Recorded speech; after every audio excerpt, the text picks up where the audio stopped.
présence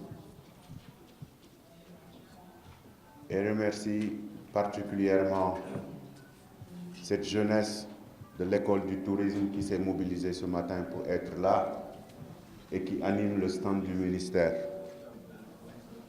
Nous, au Sénégal, le tourisme interne ou tourisme des résidents représente 18% des arrivées globales d'après nos statistiques.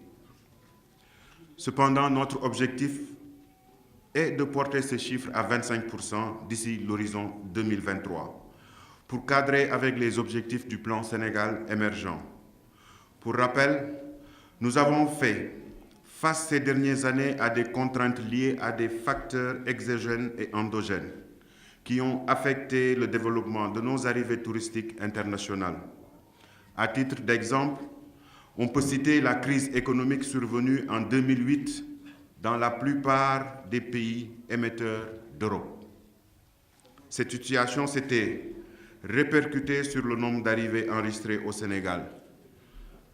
En 2014, l'apparition de la maladie à virus Ebola, de même que la menace sécuritaire dans la sous-région ouest africaine, ont eu des conséquences néfastes sur le tourisme sénégalais. C'est ce constat qui nous oblige aujourd'hui à trouver une alternative en vue de juguler les fluctuations de nos arrivées touristiques globales. Dans ce cadre, le département compte s'appuyer en priorité sur le potentiel des flux domestiques. Cette orientation nouvelle passe par une politique d'incitation en direction des cibles locales de clientèle. À cette cible, il faut proposer une offre touristique adaptée et à ses besoins et à son pouvoir d'achat. C'est ce qui explique les efforts fournis par l'agence, l'ASPT, pour promouvoir la destination intérieure. Cette option leur permettra de connaître et de découvrir les potentiels touristiques de notre pays et d'en tirer profit comme consommateurs.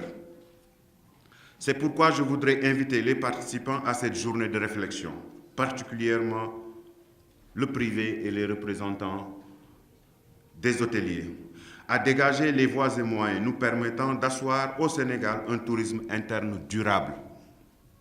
Pour finir, je vous inviterai à ne pas confiner la promotion et la commercialisation du tourisme interne à de simples opérations ponctuelles, comme ce fut le cas dans ces dernières années. Il faudra surtout en faire un instrument de politique de développement du tourisme spécifique. Je pense que ce secteur est en train de vivre des moments particuliers. Où est-ce que nous en sommes? C'est le moment de créer ce cadre juridique. C'est le moment de faire adopter le code touristique qui nous permettra de définir les rôles et les responsabilités de l'ensemble des acteurs de ce domaine, qui est devenu un vrai business. C'est le moment de protéger ou d'aider les hôteliers sénégalais, des privés qui se sont investis, qui ont mis leurs propres moyens en jeu et qui font face à des situations très difficiles, mais que l'État n'a pas oublié, que le président de la République n'a pas oublié, parce qu'il leur a doté du crédit hôtelier et touristique. Aujourd'hui, je pense que beaucoup de nos compatriotes qui sont dans ce secteur bénéficient de ce crédit hôtelier qui va leur permettre, j'en suis convaincu, à se remettre à niveau ou à se remettre en ordre pour pouvoir affronter demain.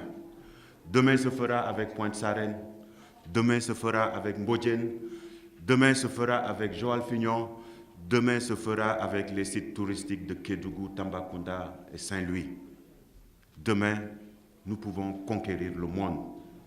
Conquérir le monde parce que nous aurons fini de reprofiler notre offre touristique qui ne peut plus se focaliser que sur le tourisme balnéaire. J'attends de ces débats des solutions pratiques. J'attends de ces débats des procédures raccourcies pour aider d'abord nos compatriotes et faire cet appel d'air à l'international pour prendre nos parts de marché qui peuvent booster l'économie nationale afin que nous puissions atteindre cette croissance de 7% tant chantée pour 2017 ou 2018. Je vous remercie de votre aimable attention, vous souhaitant une bonne journée de réflexion et de partage. Je vous remercie de votre aimable attention. Merci beaucoup.